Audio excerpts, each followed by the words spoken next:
Coaching पढ़ा रहा था, मैं कोचिंग पढ़ाता हूँ 12th वाले को, अच्छा। इंग्लिश पढ़ाता हूँ हाँ, मैं। हाँ। हुँ। तो वहाँ पे रिजल्ट आया तो मतलब एक टाइम पे मैं रोने लगा स्टूडेंट लोग के सामने ही, लगभग अरे 4 वाह! साल से। लोग ये भी सोचते हैं कि बैंकिंग और जो सीजीएल वाले यहाँ पे स्टूडेंट हैं वो कॉम्पीट करते हैं। तो आने वाले जो स्टूडेंट्स हैं या फिर जिनका नहीं हुआ है, सीबीटी 1 के लिए किस तरीके से अप्रोच रखनी चाहिए? मतलब मैं बोल रहा था कि पीडब्ल्यू पे आप ब्लाइंडली ट्रस्ट करके उसके साथ जा सकते हैं, कोई दिक्कत नहीं है, वो टाइम से पहले सब कुछ आपका अच्छे से करा देंगे। चलिए वाह! Thank you. तो हुँ। बाकी 10 से 15 क्वेश्चन ऐसे रहते हैं, वो किसी का पता नहीं रहता है, कहाँ से आते हैं, नहीं आते हैं, कोई पता नहीं रहता है। हेलो एवरीवन, स्वागत है सभी का इंजीनियर्स वाला में यहाँ पे। तो जैसा कि आप जानते हैं कि बचे हुए आरआरबी जेई का जो जोन है वो भी रिजल्ट बेटा आ चुका है हमारे पास में। और हमारे साथ में अनिमेश जिन्होंने बहुत एक हार्ड वर्किंग मतलब सच अ हार्ड वर्किंग स्टूडेंट और बहुत ही हार्ड वर्क करके यहाँ पे जो अपना सिलेक्शन है श्योर किया। तो सबसे पहले अनिमेश, फिजिक्स वाला और इंजीनियर्स वाला फैमिली के बिहाफ में आपको मैनी मैनी कॉन्ग्रेचुलेशन सबकी तरफ से। Thank you sir. तो भाई मैं सबसे पहले तो ये पूछना चाहूँगा भाई कैसा लग रहा है इस समय? मतलब अब एक आप सरकारी इंजीनियर बन चुके हो, एक सरकारी नौकर यहाँ पे बन चुके हो, घर में क्या खुशी का माहौल है? सर मतलब बता नहीं सकता हूँ कि कैसा फील कर रहा हूँ। जिसमें रिजल्ट आया ना तो मैं कोचिंग पढ़ा रहा था, मैं कोचिंग पढ़ाता हूँ 12th वाले को, अच्छा, फिजिक्स अच्छा। पढ़ाता हूँ हाँ, मैं। हाँ। हुँ। तो वहाँ पे रिजल्ट आया तो मतलब एक टाइम पे मैं रोने लगा स्टूडेंट लोग के सामने ही, लगभग अरे 4 वाह! साल से। हुँ। एक्सप्लेन नहीं कर सकता हूँ सर, भी कैसा फील कर रहा हूँ मैं। नहीं, मैं बिल्कुल समझ गया आपके जो वर्ड्स हैं, चेहरे पे जो इमोशंस हैं, बिल्कुल यहाँ पे दिख भी रहा है कि भई आपने जितनी मेहनत की वो फाइनली पेड हो गया। और घर में मतलब मम्मी-पापा, बहन-भाई क्या खुशी का माहौल है? अच्छा है सर, पापा तो बाहर रहते हैं, पापा चेन्नई में जॉब है उनका, अच्छा, तो अच्छा, वहीं अच्छा। रहते हैं। ओके। उनसे ही बात चलिए किया। बढ़िया। तो यहाँ पे देखिए भाई आने वाला जो अपकमिंग एग्जाम है आरआरबी जेई का, उसमें भी आपके जो जूनियर्स हैं वो बैठेंगे, अब आप सीनियर बन चुके हो। तो सबसे पहले हम स्टार्ट करते हैं कि जो सीबीटी 1 होता है निमेश, कहीं ना कहीं बहुत हार्ड होता है और बीइंग टेक्निकल पर्सन कहीं नॉन टेक्निकल उतना अच्छा भी नहीं होता है। समस्या ये है कि लोग ये भी सोचते हैं कि बैंकिंग और जो सीजीएल वाले यहाँ पे स्टूडेंट हैं वो कॉम्पीट करते हैं। तो आने वाले जो स्टूडेंट्स हैं या फिर जिनका नहीं हुआ है, सीबीटी 1 के लिए किस तरीके से अप्रोच रखनी चाहिए?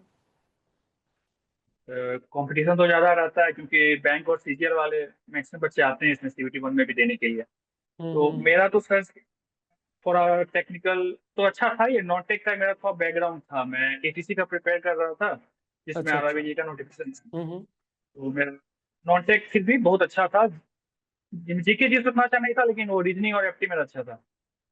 ठीक है। उसके बाद फिर मैं पीडब्ल्यू का उसमें एक जो नोटिफिकेशन आया ना, तो क्रैश हुँ। कोर्स लॉन्च हुआ था एक पीडब्ल्यू का। हुँ।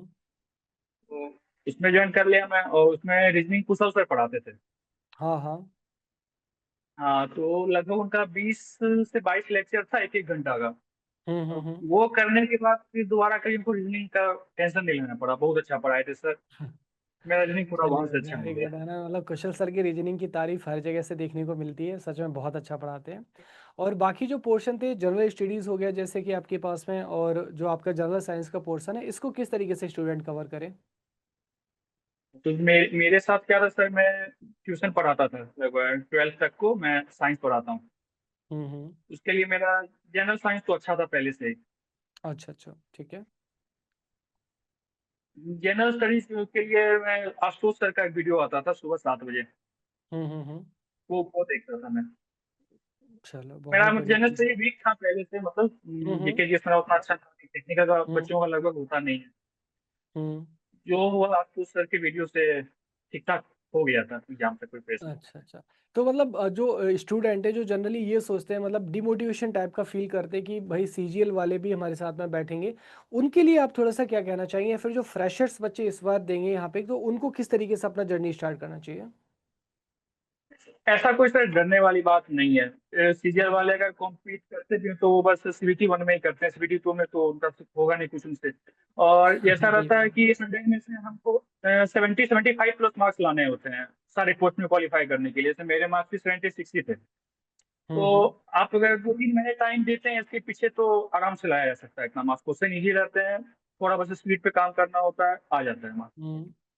मतलब टोटल मिला के बहुत ज़्यादा हेक्टिक नहीं लेना है, जो आपको सिखाया जा रहा है उस पे ट्रस्ट करना है और अपने आप पे बिलीव करना है, देन डेफिनिटली आप यहाँ पे देखो कर लोगे ना, मतलब आप ही के साथ के स्टूडेंट हैं। और मैं भी यही कहूँगा कि यहाँ पे सीजीएल है ना, और आपका जो भी बैंकिंग वाला सेक्टर, कोई भी यहाँ पे देखिए कॉम्पिटिशन में बेटा आपके साथ में बैठे, क्या फ़र्क पड़ता है उससे ना? आप तो कॉम्पिटिट अपने लिए कर रहे हैं ना, तो डेफ़िनेटली आप अगर अच्छे से करते हो तो आप भी बहुत अच्छे से कर जाओगे। तो अब अनिमेष आप भी बात करते हैं हुँ, हुँ। बताइए, बताइए। मतलब मैं बोल रहा था कि पीडब्ल्यू पे आप ब्लाइंडली ट्रस्ट करके उसके साथ जा सकते हैं, कोई दिक्कत नहीं है, वो टाइम से पहले सब कुछ आपका अच्छे से करा देंगे। चलिए, वाह! Thank you. तो अब हम बात करते हैं सेकंड स्टेज के लिए जो सीबीटी हमारे पास में 2 है। तो यहाँ पे जो टेक्निकल है, आपने टेक्निकल को किस तरीके से बैलेंस किया है यहाँ पे? और जनरली बच्चों को यहाँ पे लगता भी है कि यहाँ पे जो सीबीटी 1 के बाद सीबीटी 2 के लिए उतना ज़्यादा टाइम नहीं मिलता है, तो बचे हुए टाइम में यहाँ पे किस तरीके से हैंडल करें? सर मेरा क्रैश कोर्स था आरआरबी में, तो वहाँ हुँ, हुँ। बेसिक इलेक्ट्रॉनिक्स लॉरेंस सर पढ़ाते थे, मशीन हुँ, और हुँ। पावर सिस्टम आप पढ़ाते थे। तो ये 3 सब्जेक्ट मिला के लगभग टेक्निकल में 70 टू 75 मार्क्स लगभग आ जाते हैं, इसमें 70 हाँ, मार्क्स तो आराम से बिल्कुल आ आ जाते जाते हैं। हैं। हाँ। और मतलब ये तीनों लॉरेंस सर का तो मतलब इतना अच्छा पढ़ाए थे ना बेसिक इलेक्ट्रिकल, तो हुँ, हुँ। कोई बात ही नहीं है, उसमें कोई दिक्कत ही हुआ नहीं। और हुँ, मशीन मेरा थोड़ा वीक था, मशीन वीक था, ऐसे आपको टेलीग्राम पे मैसेज करते रहता सर नंबर नहीं आ रहा मशीन में, क्या करूँ क्या हुँ। करूँ।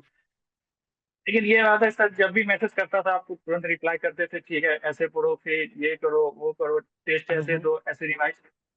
बस आप जो जो बता देंगे सर, बस वही सब करते रहा मैं, बाकी हो गया, ड्राइंग लिख दिया चलिए तो। मतलब फिर फाइनली सिलेक्शन हो गया। तो देखिए भाई यहाँ पे है ना, अपने मेंटोर पे भाई ट्रस्ट कीजिए ना, अपने मेंटोर पे ट्रस्ट कीजिए। डेफ़िनेटली भाई आपको यहाँ पे जो है अलग जो रास्ता है आपको यहाँ पे देखने को मिल जाएगा ना, चाहे वो मैं समझाऊँ, लॉरेंस सर समझाएँ या कोई भी फैकल्टी आपको समझाए, बस आपको उस पे क्या करना है बेटा यहाँ पे ट्रस्ट करना है। तो अच्छा अनिमेष जैसे यहाँ पे मैं बात करना चाहूँगा कि जैसे आरआरबी जेईई को लेके है ना बहुत सारे लोग ये इस तरीके की बातें करते हैं कि पेपर बहुत ज़्यादा आउट ऑफ सिलेबस देता है। क्या आपको भी ऐसा सच में लगा था? जैसे अपन 5 से 10% तो मान के चलते हैं कि आरआरबी कुछ भी पूछ लेगा। लेकिन क्या ये वास्तव में एक सच है या फिर मिथ है कि यहाँ पे बहुत ज़्यादा सिलेबस आउट ऑफ जो सिलेबस है वो दे देता है? जी सर, टेक्निकल में अगर मैं बोला तो 100 में से आप 80 टू 85 क्वेश्चन आराम से कर सकते हैं अगर आपका बेसिक स्ट्रॉन्ग रहेगा तो। हुँ, हुँ। बाकी 10 से 15 क्वेश्चन ऐसे रहते हैं जो किसी का पता नहीं रहता है, कहाँ से आते हैं नहीं आते हैं कोई पता नहीं रहता है। तो हुँ, हुँ। उसमें बेसिक देता था मैं पीडब्ल्यू वाले का, तो उसमें हुँ। पीडब्ल्यू से तो उसमें क्वेश्चन 10-15 क्वेश्चन ऐसे रहते थे। तो वो मेंटली मैं प्रिपेयर था कि 10-15 क्वेश्चन ऐसा आएगा ही। तो और उसमें भी अगर अच्छा, आप अच्छा। काम हो के थोड़ा अच्छे से दिमाग लगेगा तो बन जाता है वो भी क्वेश्चन, ऐसा नहीं है कि नहीं बनता है। कुछ ऐसे 4-5 क्वेश्चन रहते हैं जो कि एकदम नहीं बनता है, तो उसको फिर छोड़ के आगे बढ़ जाइए। हुँ, हुँ, हुँ। चलिए, बहुत सही, बिल्कुल सही। तो टेक्निकल के लिए बहुत अच्छी आपने यहाँ पे एडवाइस की।